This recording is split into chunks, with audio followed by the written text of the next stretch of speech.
সারাদিন সংসারে কাজ করতে করতে দিন শেষে যদি স্বামীর মুখ দেখি তাও তো মানে প্রশান্তি আসে। দেখো আসলে কপালটা আমার খারাপ, আমি কেন যে এত অল্প বয়সে বাবা আমার বিয়ে দিল। কান্নাকাটি করো কেন পাগল? তো কাঁদবো না তো কি করবো, কান্নাই তো আমার কান্না জীবন। করো, তুমি একটু ট্রাই করো যে ও তোমাকে কোন নজরে দেখে, বা বোনের বা ভাবি বা মানে কি নজরে দেখে তোমাকে, তুমি একটু ট্রাই করে দেখো। আচ্ছা তুমি আমার কথা শুনে বুঝতে পারো না, মানে আমি গোসলখানায় যাই সেখানেও সে মানে সুযোগ পাইলে সে ফাঁক দিয়ে দেখে। আমি শুয়ে আছি, কিছুক্ষণ পরে দেখি সে আমার মাথার পাশে। আমি ছাদের উপর ড্রেস চেঞ্জ করতেছি, ওখানেও যে দেখি সে হাজির। তা এই থেকে ওকে আমি কি প্রশ্ন করতে পারি বলো? একদিন প্রশ্ন করলাম, সে আমাকে বললো যে তোমারে আমার খুব ভালো লাগে। আমি তো আসমান থেকে বললাম যে এই 13-14 বছরের দুধের বাচ্চা এগুলো কি বলে, এদেরকে প্রেম প্রীতি, এদেরকে তো নিয়ে কল্পনাই করা যায় না।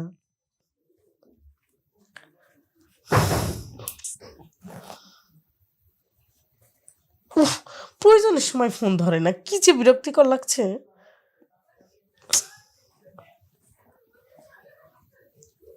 হ্যালো, আসসালামু আলাইকুম। হ্যালো, ওয়ালাইকুম সালাম। কেমন আছো? এই তো আলহামদুলিল্লাহ ভালো আছি, তুমি আচ্ছা, কেমন আছো? আমি যে তোমাকে সকাল থেকে নক করতেছি, তোমাকে কি একটু বড় চোখে বাঁধে না ফোনটা? শোনা, আমি তো কাজে একটু ব্যস্ত ছিলাম, বুঝো নাই। তুমি তো সারাক্ষণই ব্যস্ত থাকবা। বিয়ের প্রথম প্রথম তুমি সকাল সন্ধ্যা নাই, দুপুর নাই, রাত নাই, সারাক্ষণ আমাকে ডিস্টার্ব করতা। আর এখন বাপের বাড়ি ফেলে রেখে বিদেশ চলে গেছো, এখন আর কারো দায়িত্ব নাই না? মানে বউ মইলো কি খাইলো এগুলো দেখার কোনো বিষয় নাই, তাই না? না, সেটা না, আমি তোমাকে ফেলে দিতে পারি?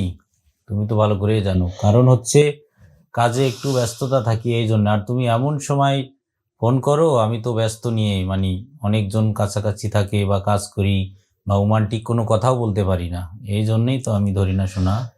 আচ্ছা শোনো, আমি তোমার সাথে একটা কথা বলতে চাই, জানি না তুমি কিভাবে নিবে।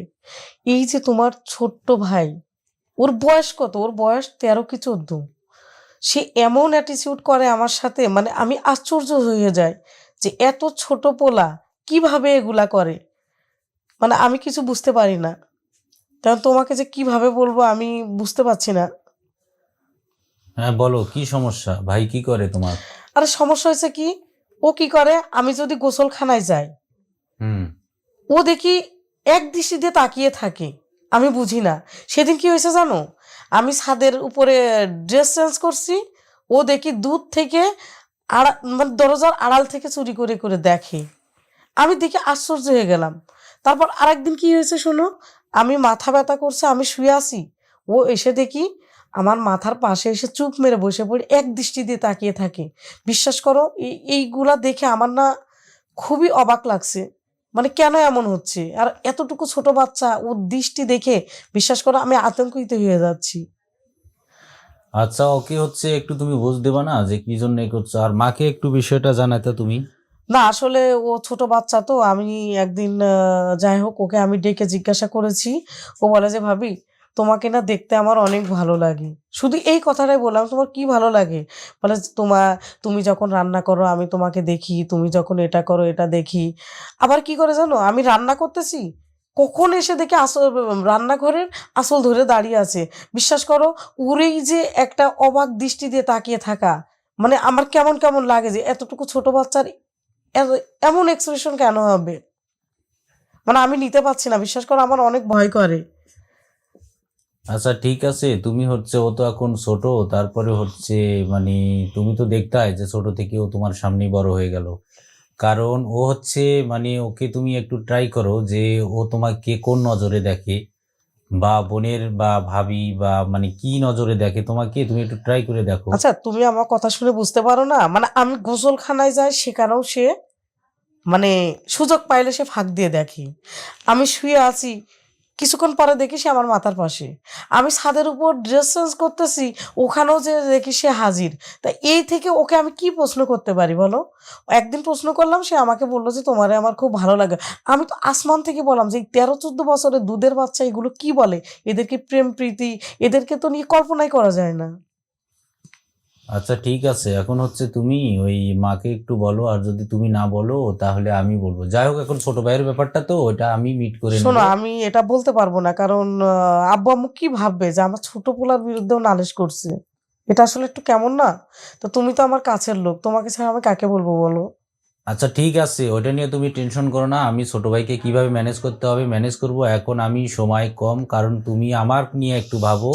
আচ্ছা আমি আমি তো তোমার নিয়ে ভাবছি, তুমি যে এত ছোট বয়সে আমাকে রেখে চলে গেলে, সেই 2 মাস পরে চলে গেলে, এখনো 10 বছর তোমার আসার কোনো নাম ঠিকানা নেই। আমি তোমাকে একটা কথা বলছি, তুমি সামনের মাসে যদি না আসো, বিশ্বাস করো আমি এই ঘরে ফ্যানের নিচে গলায় দড়ি দিয়ে মরবো। আরে কারণ শোনো, আমার যন্ত্রণা সহ্য হয় না। সারাদিন সংসারে কাজ করতে করতে দিন শেষে যদি স্বামীর মুখ দেখি, তাও তো মানে প্রশান্তি আসে। দেখো আসলে কপালটা আমার খারাপ, আমি কেন যে এত অল্প বয়সে বাবা আমার বিয়ে দিল।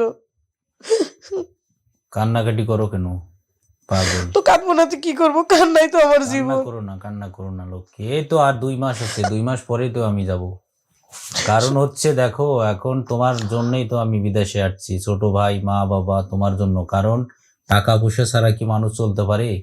এই জন্য আছে। যাই হোক, তুমি কান দিবা না লক্ষ্মী সোনা। এখন আচ্ছা শোনো, আমি এত কথা, তোমার আর বিদেশে থাকতে হবে না, তুমি বাংলাদেশে থাকবা। প্রয়োজনে এটা ছোট একটা ব্যবসা করো। তোমার এত টাকা দিয়ে কি হবে? তুমি মরে গেলে তো সবই থুয়ে যাবা, কিন্তু সবই ঠিকঠাক থাকবে। মাঝখানতে আমি মরে যে তুমি আবার নতুন করে একটা বিয়ে করে সংসার করো। না না না, বিয়ে কেন করবো সোনা? আমি তো এই তো 2 মাস পরেই যাচ্ছি। যাই হোক, তুমি কান্না করবো না। এখন তুমি কান্না বাদ দাও, ঠিক আছে? এখন তুমি মানে আমি ফোন দিছি তোমার কান্না শোনার জন্য না। তোমার কান্না শুনলে আমি অনেক কষ্ট পাই, অনেক। কারণ তুমি কান্না চুপ করো। তোমাকে আমি এখন একটু আদর করি সোনা, তাও তুমি কান্না করো না, ঠিক আছে? একটু আদর করি তোমাকে। কাঁদবো না তো কি করবো আমি? চুপ করো লক্ষ্মী, লক্ষ্মী চুপ করো, চুপ করো। আমি তোমাকে একটু আদর করি। অনেক দূরে আছো তাই না?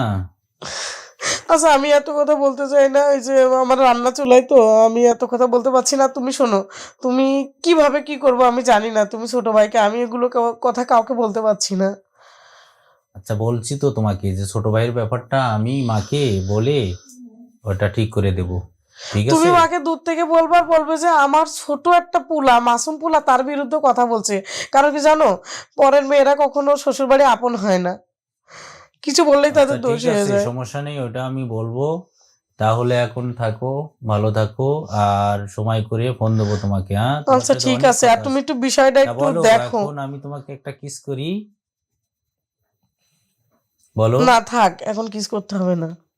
আচ্ছা ঠিক আছে, সময় করে আমি তোমাকে ফোন দেবো। হ্যাঁ সোনা, ওকে, ভালো থাকো। খুদা ওকে, হাফেজ, আসসালামু আলাইকুম। ওয়ালাইকুম সালাম।